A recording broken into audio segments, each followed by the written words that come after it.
Hello and welcome to Duncan Egg Bricks. I've just had a delivery and I'm going to open it up on camera.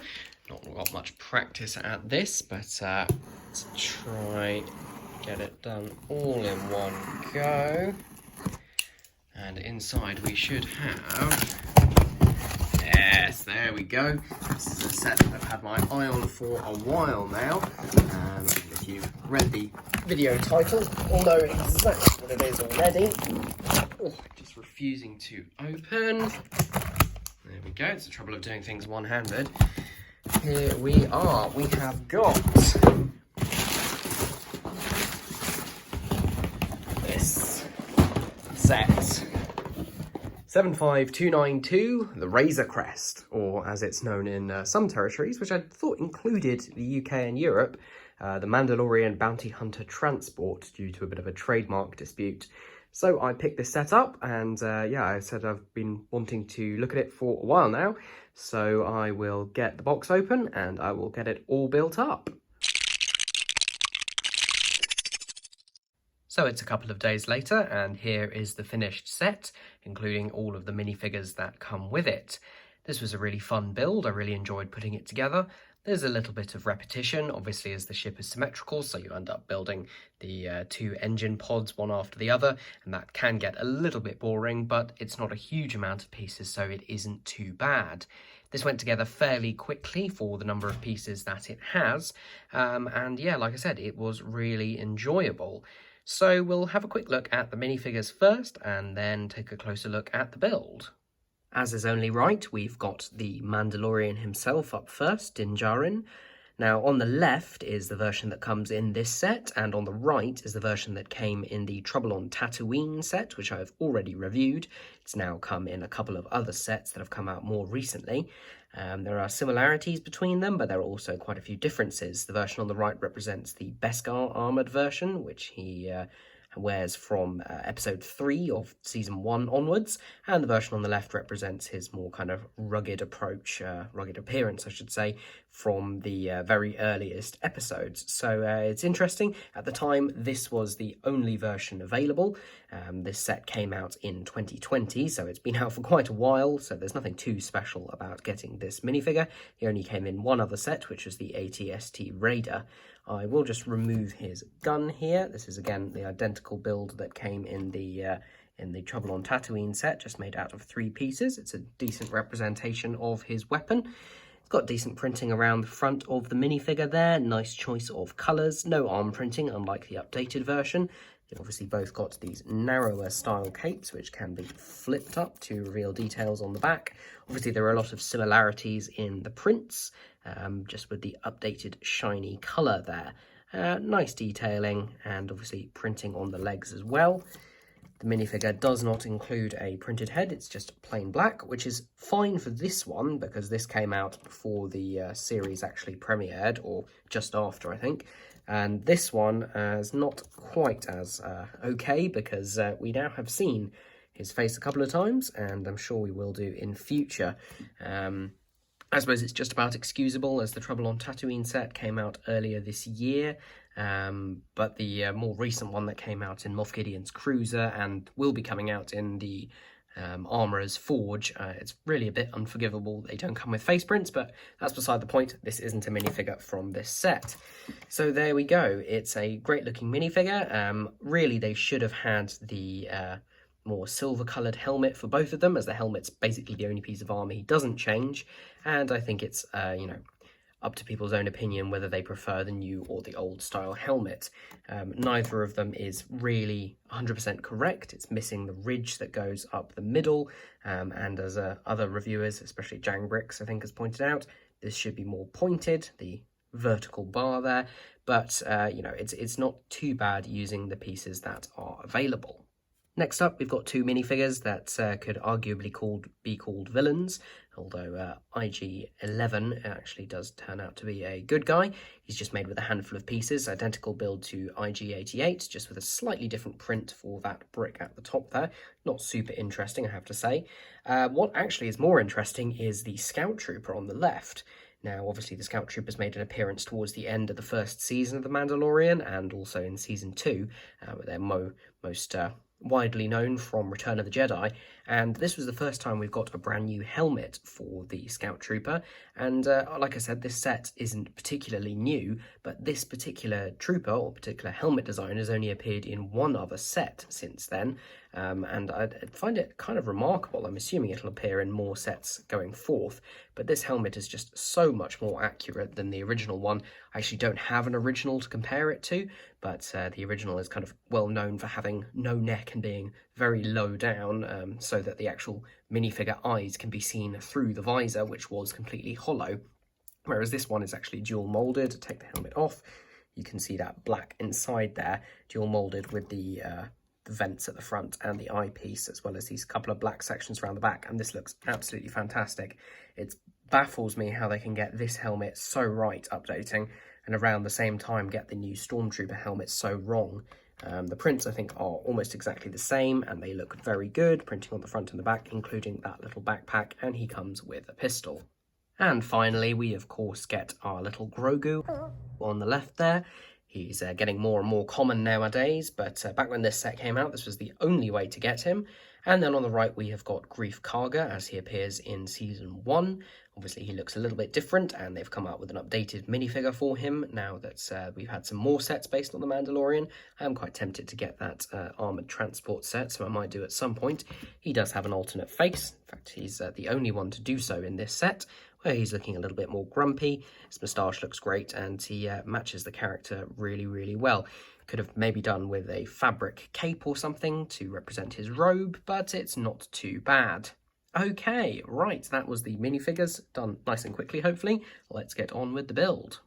Now, I don't know at what stage the LEGO designers were given access to the design of the ship.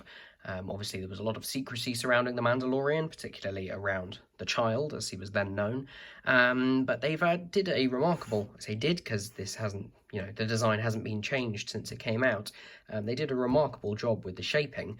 Obviously, it's LEGO at the end of the day, and it's a play set, so it's not going to be absolute minifigure scale. If you want a minifigure scale version, there are plenty of mocks out there, mock designs. People such as Brickvault have come up with fantastic ones which use many more pieces and are way more intricate and bigger. But for a play scale one that's sort of the same idea as the most recent Millennium Falcon and the, no longer the most recent Slave One, although technically it is the most recent Slave One, not counting Boba Fett's starship. It's that sort of scale where it's minifigure compatible, but not minifigure scale. It's the same sort of philosophy I have with my Hogwarts mock that I'm working on at the moment, and so for me it's actually quite appealing because I don't have the space for things to be minifigure scale. So anyway, we'll work our way from the front back. It uses an exclusive Canopy piece which is printed. There's a little bit of sort of overlap where you can see the two halves have been printed together just there, where it doesn't quite match, but it's good enough considering the printing technology they've got. It's a lovely piece. This is thankfully not scratched, which is also another problem that people have been noticing. The front, as a lot of people have pointed out, is too wide, and this is because of the way it's been designed. I can actually pull off the front and show you. So underneath there are these Technic lift arms here, which are connected just there, and they're part of the structure. Again, as other reviewers have said in the year and change that this has been out, the structure is over-engineered. There is too much going on there, which is great for play, but also, I think, unnecessary. And it's strange that some areas like this are really over-engineered, but then other areas, such as the side panels, I think are under-engineered, but we'll get to them. So that's why the front is this wide. A lot of other people have mocked it so that it's narrower. In fact, I've already done some experiments with that, and I'll show you my version briefly at the end of the video, but I will be doing more mods in future to make this a little bit more accurate, but staying within this sort of scale. So there is the front. The actual shapes around the corners, these pieces just here, are pretty accurate, but they just should be a little bit further in. On the sides, we've got the main guns, which again are nicely detailed, maybe a little bit out of scale. The main place that this falls down in terms of scale is this bit here. This should be a bit longer, probably to about here-ish. It's not too bad, and honestly, if you're not comparing it directly, it doesn't really matter. And it does look a little bit chunky, but trust me when I say narrowing that front down does a lot to help that. So I'm not too worried about it. Plenty of shaping along the side. I'll just lift it up with all these panels. You probably will have seen that these panels can all open. So that one goes down on click hinges, and then these are down on clips and bars. So you can in fact open up the entire side and get a good look inside. There's not a huge amount actually there. There's a couple of carbonite blocks, which I will show you when we get round there. And at the front here, there is space to store the included flick-fire missiles.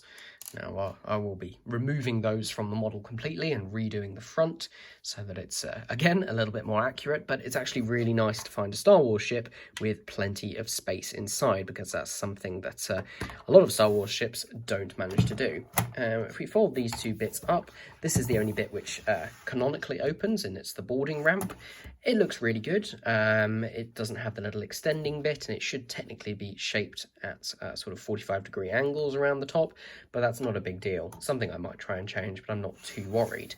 There's a representation of the sort of pods on either side where the landing gear come out. Landing gear themselves are fixed and are directly underneath. So again, something I'll try and mod so that they stick out a little bit more, but they support the ship really well, although it's a little bit back heavy. It does come back down to the front. Spinning the ship round to the back, you can see the sort of tail there, which is decently detailed, although lifting it up does reveal the underneath is kind of hollow, though it is dark, so it's not too bad. And then that meets the boarding ramp at the back, which goes down nicely to the ground. Obviously, it's a shame it's anti-studs on this side, so you can't actually pose figures on it, but it looks good nonetheless. The shapes don't quite match up here, but it's a decent attempt.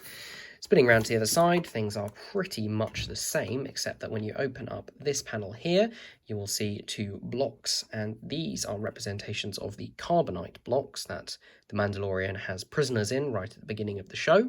And they've just got a sticker on each of these 1x2x5 bricks with a 1x2 tile on the top, and they look decent. That's presumably the mithril, and that one I can't help but feel looks a little bit like George Lucas, but maybe that's just wishful thinking. Sorry, no offense, George. It's the same deal here with the boarding ramp. I do believe there are supposed to be boarding ramps on both sides, so that's good.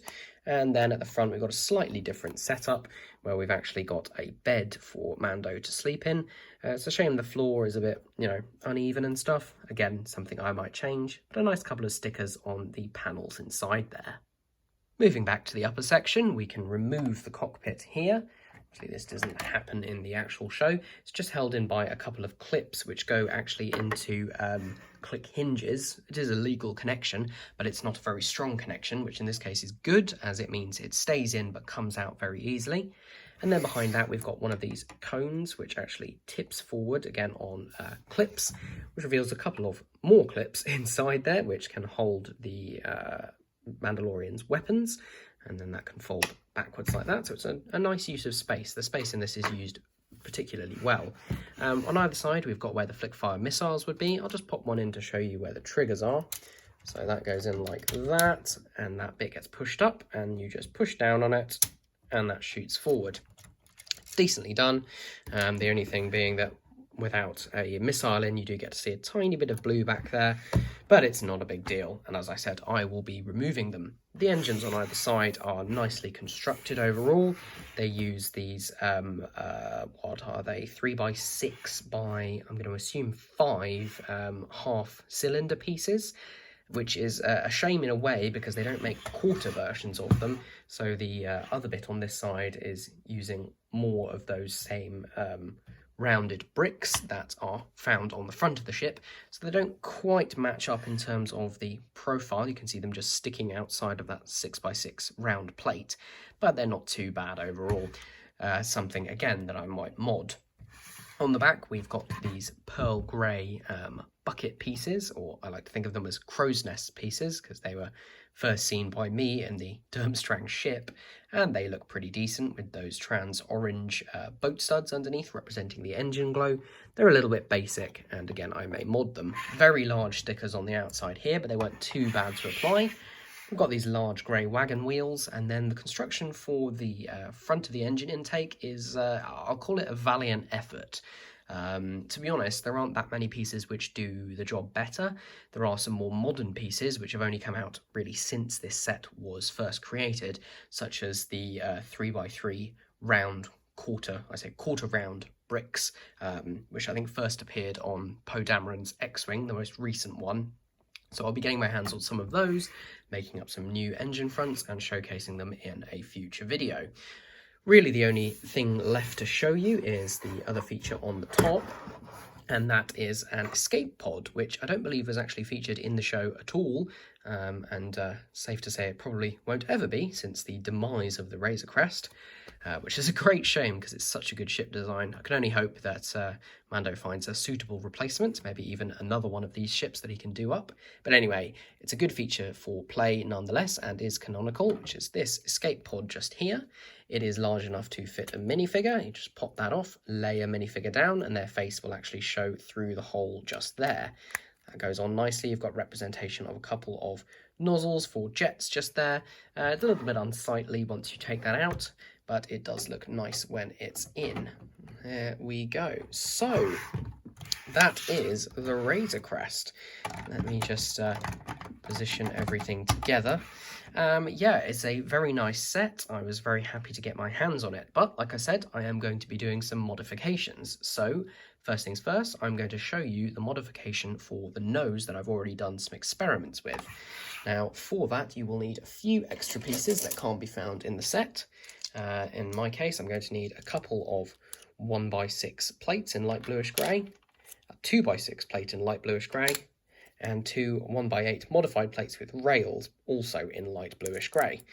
I will put that together and show you what I've come up with so far. I thought it might be interesting for those who want to see how I'm going about this. All I've done so far is just pop that canopy piece back off, and then I'm going to pull the front of this off again. Now, we're actually going to keep quite a bit of these details, but we're not going to want this plate behind them. So this is a 4x6 black plate. We're actually going to want to pop these details off the front of it because they're going to stay. And you can put that to one side.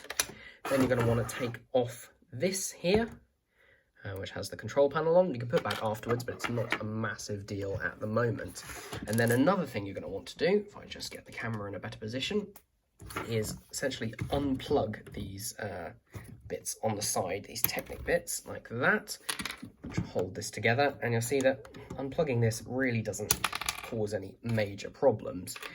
These two bits are left to sort of flap about freely, and you can remove them, as I probably will do at a later stage, just to be thorough, but for the moment they don't actually get in the way of any modifications.